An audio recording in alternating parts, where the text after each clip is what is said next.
Assalamualaikum warahmatullahi wabarakatuh.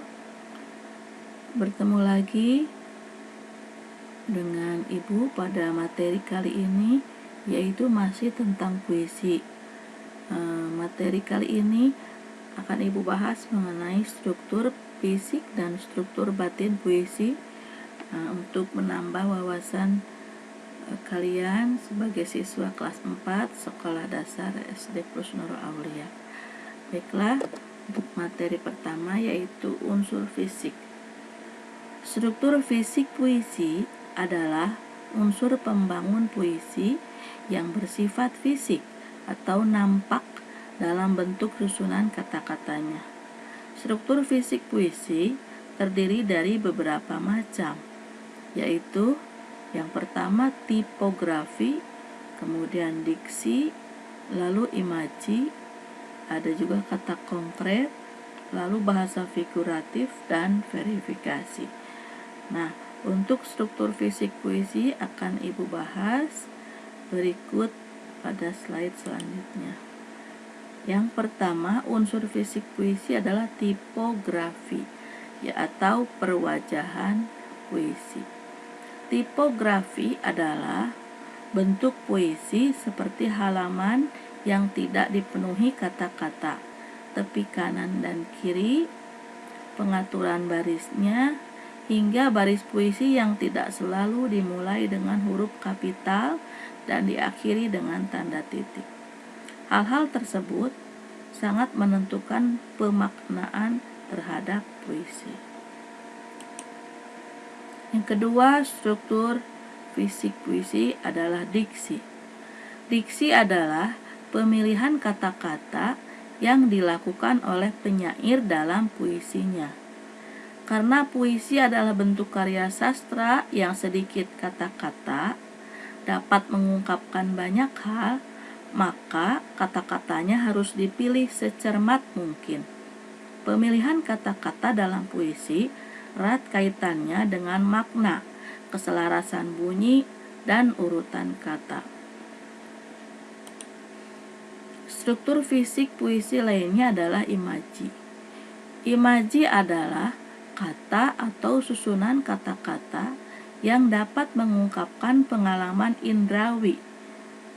Pengalaman indrawi itu pengalaman yang dialami oleh panca indera kita, seperti penglihatan, pendengaran, dan perasaan. Imaji dapat dibagi menjadi 3, yaitu imaji suara atau auditif, imaji penglihatan atau visual, dan imaji raba atau sentuh, atau kita sebut sebagai imaji taktil. Imaji dapat mengakibatkan pembaca seakan-akan melihat, mendengar, dan merasakan seperti apa yang dialami penyair. Struktur fisik puisi lainnya adalah kata konkret. Kata konkret adalah kata yang dapat ditangkap dengan indera yang memungkinkan munculnya imaji. Kata-kata ini berhubungan dengan kiasan atau lambang. Misal, kata konkret salju. Nah, salju di sini bukan salju yang sebenarnya, tetapi melambangkan kebekuan cinta atau kehampaan hidup dan lain-lain.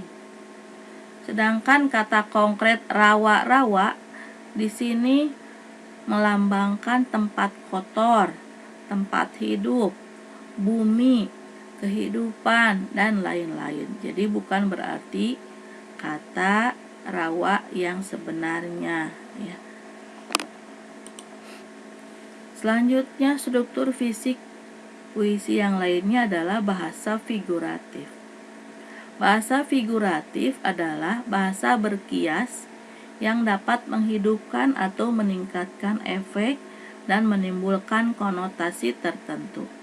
Bahasa figuratif menyebabkan puisi menjadi prismatis, artinya memancarkan banyak makna atau kaya akan makna. Bahasa figuratif disebut juga sebagai majas. Adapun macam-macam majas antara lain ada metafora, simile, personifikasi, litotes, ironi, sinekdok, eufemisme, repetisi, anafora, pleonasme, antitesis, alusio, klimaks, antiklimaks, satire, pars pro toto, totem pro parte, hingga paradoks. Nah, untuk macam-macam majas ini akan kalian dapatkan nanti ketika berada di SMP. Nah, untuk sekarang hanya struktur fisik puisi secara umum saja dulu. Struktur fisik puisi yang lainnya adalah verifikasi. Yang termasuk ke dalam verifikasi yang pertama ada rima. Rima yaitu persamaan bunyi pada puisi, baik di awal, di tengah, dan di akhir baris puisi. Jadi rima itu tidak selalu di akhir baris puisi. Ada yang di awal, ada yang di tengah, ataupun di akhir baris puisi. Rima mencakup yang pertama ada onomatop, adalah kata tiruan bunyi. Misalnya, kata kokok merupakan tiruan bunyi ayam. Kemudian kata cicit merupakan tiruan bunyi tikus. Yang kedua, bentuk intern pola bunyi yang terdiri dari aliterasi, asonansi, persamaan akhir, persamaan awal, sajak berselang, sajak berparuh, sajak penuh, repetisi bunyi atau kata, repetisi itu pengulangan bunyi, dan sebagainya. Kemudian yang ketiga adalah pengulangan kata atau ungkapan. Itu yang termasuk ke dalam rima. Yang kedua, ritme. Ritme atau irama, yaitu alunan yang terjadi karena perulangan dan pergantian kesatuan bunyi dari arus panjang pendek bunyi, keras lembut tekanan, dan tinggi rendah nada atau ritme. Yang selanjutnya adalah metrum, yaitu ukuran irama yang ditentukan oleh jumlah dan panjang tekanan suku kata dalam setiap baris. Pergantian naik turun suara secara teratur dengan pembagian suku kata yang ditentukan oleh golongan sintaksis. Untuk selanjutnya ada juga unsur batin puisi selain unsur fisik puisi. Nah, apa itu unsur batin puisi? Yaitu unsur pembangun puisi yang tidak tampak langsung dalam penulisan kata-katanya. Struktur batin puisi dapat dikelompokkan sebagai berikut. Yang pertama ada tema, yang kedua ada rasa, yang ketiga ada nada, yang keempat ada amanat. Nah, yang pertama struktur batin puisi adalah tema atau makna atau sense. Apa itu tema? Tema adalah pokok pikiran atau dasar cerita yang dipercakapkan atau yang dipakai sebagai dasar mengarang, menggubah atau mengarang sajak dan sebagainya. Media puisi adalah bahasa, maka puisi harus bermakna, baik makna tiap kata, tiap baris, tiap bait maupun makna secara keseluruhan. Struktur batin puisi yang kedua adalah rasa atau feeling. Rasa yaitu sikap penyair terhadap pokok permasalahan yang terdapat dalam puisinya. Pengungkapan tema dan rasa erat kaitannya dengan latar belakang sosial dan psikologi penyair. Misalnya, latar belakang pendidikan, agama, jenis kelamin, kelas sosial, kedudukan dalam masyarakat, usia, pengalaman sosiologis dan psikologis, dan pengetahuan penyair. Kedalaman pengungkapan tema dan ketepatan dalam menyikapi suatu masalah tidak bergantung pada kemampuan penyair memilih kata-kata, rima, gaya bahasa, dan bentuk puisi saja, tetapi lebih banyak bergantung pada wawasan, pengetahuan, pengalaman, dan kepribadian yang terbentuk oleh latar belakang sosiologis dan psikologisnya.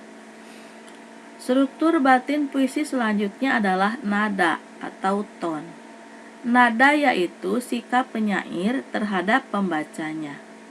Nada juga berhubungan dengan tema dan rasa. Penyair dapat menyampaikan tema dengan nada menggurui, mendikte, bekerja sama dengan pembaca untuk memecahkan masalah, menyerahkan masalah begitu saja kepada pembaca, dengan nada sombong, menganggap bodoh atau rendah pembaca, dan lain-lain. Struktur batin puisi yang terakhir adalah amanat atau tujuan. Amanat adalah gagasan yang mendasari karya sastra. Pesan yang ingin disampaikan pengarang kepada pembaca atau pendengar. Sadar ataupun tidak, ada tujuan yang mendorong penyair menciptakan puisi. Tujuan tersebut bisa dicari sebelum penyair menciptakan puisi, maupun dapat ditemui dalam puisinya. Sekian materi tentang struktur fisik dan struktur batin puisi. Mohon maaf atas segala kekurangan. Terima kasih atas perhatian kalian. Wassalamualaikum warahmatullahi wabarakatuh.